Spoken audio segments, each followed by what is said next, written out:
Sometimes I get tired of the good and popular anime we get every 3 months, you know? Those shows that get so popular that some people end up calling them mid. But I mean, that's clearly not the consensus. However, there are shows out there which are actually considered mid and are generally ignored by the community, which can be just as fun, if not more, than those high-budget seasonals, since they are a blast to watch if you latch on to their very specific strengths. This list has a lot of variety, so do tell me if something piques your interest.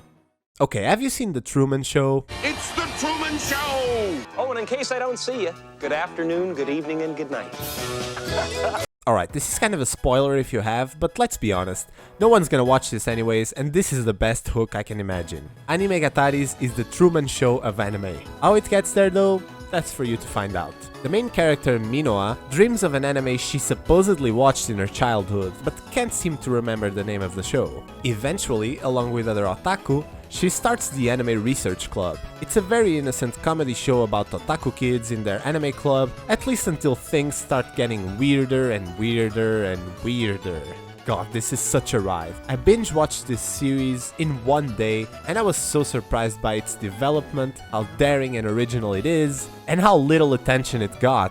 And as simple as it is, it stayed in my mind well after 6 years of being aired. Now that's something I value. Animegataris is one of the most surprising anime originals I've ever seen, and it's been completely buried in ratings and popularity, so if it seems like it may appeal to you in any way, please give it a shot. It's very underrated.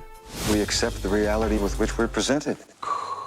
Sabiku Ibisco. As a light novel adaptation, which is its author's only work so far, Sabiku Ibisco is a surprisingly fun action-adventure series. Traveling through deserts, snowy environments and wastelands on top of a giant crab and on shrooms all of the time, literally, is a weird but entertaining concept. Mushrooms are rumored to be spreading the rusting disease, and Bisco, a strong mushroom keeper, and Milo, a kind doctor who wants to find a cure for his sister, voiced by Tanjiro's voice actor, set off together to find the Sabikui mushroom, said to be the cure for the rusting. It's natural that Sabiku Ibisco, with its not very impressive action sequences, flew under many people's radars, but it has a lot more going for it. From an epic soundtrack to legendary voice actors, constant story progression with great pacing, and constant hooks every episode that just make it very easy to binge, it brings a refreshingly fun sense of adventure with all its crazy ideas thrown in together. Again, is it amazing? Not particularly,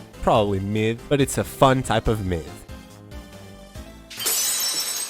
Magic Knight Rayearth. Okay, so get this. High school girls get sent to another world to become magical girl warriors in order to save a princess and defeat the big bad dark guy. Oh, and eventually they start piloting mechas. Yes, sure, oh, it's so cliche, blah blah blah blah. No, stop. This is one of the purest 90s anime experiences you can have. A true nostalgia bomb that has a ton of elements mixed in together that any classic anime enjoyer can have fun with. An adventure in a fantasy world, magical girls, romantic subplots, badass fights, bright and colorful designs, beautifully hand-drawn backgrounds, freaking mechas, and to top it all off, those clamped designs. I mean, if they aren't your thing, I guess you wouldn't want to watch it, but if these are one of your go-to aesthetic and themes, there is no going wrong with Magic Knight Rayearth. It's pure, raw 90s anime fun. Is it a masterpiece? Probably not, probably a bit mid, but goddamn is it fun. Controversial usually means at least somewhat interesting, and Scum's Wish is probably on top of that category for me. It's a romance show where, well, honestly, you would expect almost any possible scenario to happen after a couple of episodes. It was downright shocking for many back in 2017 when it aired, when we were, starting to see too many anime blurring the lines between socially respectable eroticism and straight up hentai. But Kusuno Honkai wasn't just made for shock value. In terms of presentation itself, I'd say it's worth the watch purely based on its art direction. In terms of writing, I mean, have I seen so much drama in one single show? Nah. But damn, did some scenes stick with me until today. Whether you'd find the script for the story believable, well written, or pretentious or not, is a totally wild card depending on what you tolerate. overly complicated harem, or sets of harems actually, composed of school students, teachers and cousins, which connect in all sorts of flavors, from unrequited love drama, one-off encounters, sprinkles of beauty, psychological games here and there, and yes, in case it wasn't clear yet, there's action. Being real though, the most interesting part of Scum's Wish was, precisely, exploring just how low these characters would go sometimes just to fill the romantic hole in their lives, all with their different approaches to love as teens or young adults. All in all, as divisive as Scum's Wish was, it definitely stands out and is a breath of fresh air in its genre. Looking back, it's truly unique and deserving of attention. Look, without rereading the synopsis of Kujira no Kora, I can say that 95% of my memories of this show rest on its unique and many times gorgeous visuals. It's a fantasy drama anime by JC Staff about a civilization that lives on the Mud Whale, which is an island that navigates the world through a seemingly infinite sea of sand. One day the main characters scout a mysterious island they come across after a long time drifting alone in that sea, and they discover the remains of an ancient civilization. From here, mysterious and fantastical shenanigans ensue. There were some fun action scenes, entertaining mysteries and very striking shots that stayed with me until now. 6 years after this random 12-episode shoujo adaptation aired and got quickly buried in the sand of seasonal anime. Check it out for some quick shoujo fantasy drama with very distinct visuals.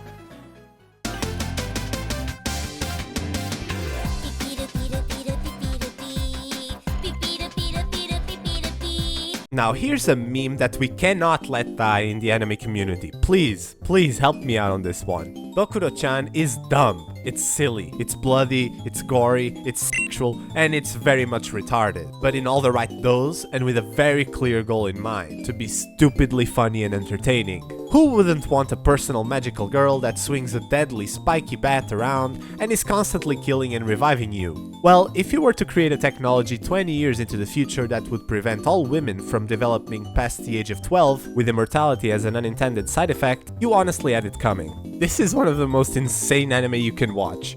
It's only 6 episodes long and it's hilariously stupid and totally unapologetic about it. A true masterpiece indeed. I don't even know if I can call this myth, to be honest. I watched it like 10 years ago and it has been stuck in my head forever. It's just one of those anime that really stands out in its stupidity, and if you want to watch some out there stuff, Dokuro-chan is the way to go.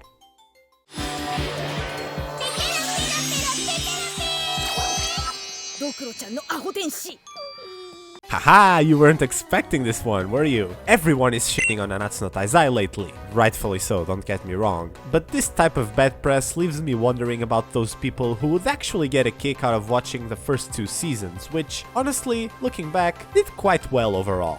No, the story ain't nothing special. Yes, there might be one or another character trait that can annoy you, but look, if you really just want a good old shonen battle nonsense spectacle, if you want to see some cool designs and fights accompanied by dope Hiroyuki Sawano music, and you don't really care that much about having a grand, well-tied-up finale on the series, don't let the hate stop you from getting some comfy popcorn time watching Nanatsu no Taizai. I do have some really good memories of watching the first 2 seasons, and there were some genuinely hype moments. So if you want a very casual shonen fun, please just watch the first 2 seasons of Nanatsu no Taizai, but drop it after that, don't you dare continue. Zero no Tsukaima.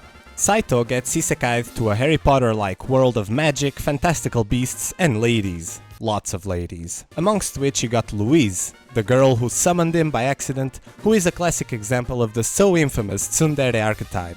Saito gets a talking sword that serves as a comedic relief, and he protects Louise all the time in wacky situations due to her incompetence for casting spells. Even though there's definitely a feeling of nostalgia I have attached to it, Zero no Tsukaima stuck with me due to some genuinely good character beats throughout 4 whole seasons. And even though this is a harem, I take my hat off to this dude who, despite being surrounded by all sorts of girls, ended up developing a memorable, heartwarming relationship with this little annoying magician girl who sent him to that world. If you're not allergic to harems, this is definitely one of the classics that is worth checking out. And for once, we got an isekai story that has a beginning and an end. I don't know, that sounds like something rare, right?